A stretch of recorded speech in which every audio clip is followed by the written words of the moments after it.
Bismillah wa salatu wa salamu ala rasulillah wa ala alihi wa ashabi ajma'in. Le baiser annule-t-il le jeûne? Un mari ou une épouse qui embrasserait son conjoint par affection a-t-il rompu son jour de jeûne? Sachez d'abord que si l'islam nous demande, lors du mois du Ramadan et tout particulièrement durant la journée de jeûne, de s'abstenir de tout rapport conjugal, donc de rapport sexuel, il ne nous interdit pas, au contraire, de faire preuve d'affection. Et il y a une différence entre le rapport conjugal et l'affection que l'on peut connaître dans un couple. Et le prophète alayhi salam d'ailleurs, Abdullah ibn Abbas, quand il a parlé de lui, quand il a décrit son comportement lors du mois du Ramadan, il a dit qu'il était plus généreux que d'habitude. Et la générosité, c'est le don de soi. Et les dons affectifs en font partie. Et d'ailleurs, les épouses du prophète elles-mêmes ont témoigné que le prophète alayhi salam, en état de jeûne, n'hésitait pas à les embrasser et même à les prendre dans leurs bras et ce qu'on appelle les préliminaires. Mais bien entendu, le prophète alayhi salam savait se maîtriser.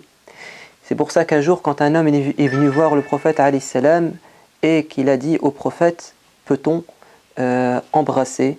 Le baiser est-il autorisé en état de jeûne? Et il a dit, interroge celle-là, c'est-à-dire son épouse, Salama. Et Salama a dit, le prophète m'embrasse alors qu'il est en état de jeûne.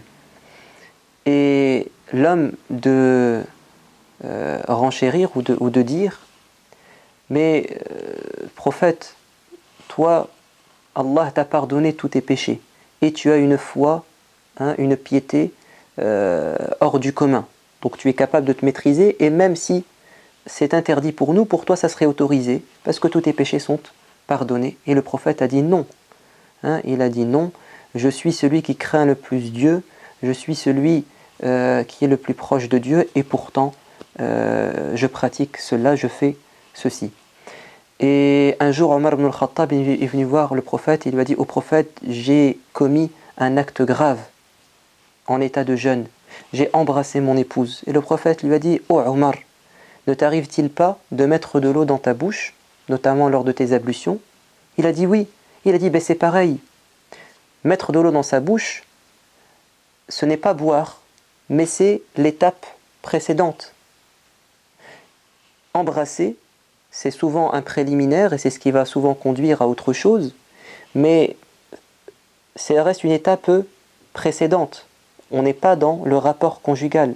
De même que mettre de l'eau dans sa bouche, ce n'est pas boire, même si, avant de boire, il faut mettre de l'eau dans sa bouche. Donc, le prophète alayhi salam le faisait et il a permis de quoi? D'embrasser son épouse ou l'épouse d'embrasser son mari en état de jeûne, tant que la personne sait se contrôler et sait se maîtriser.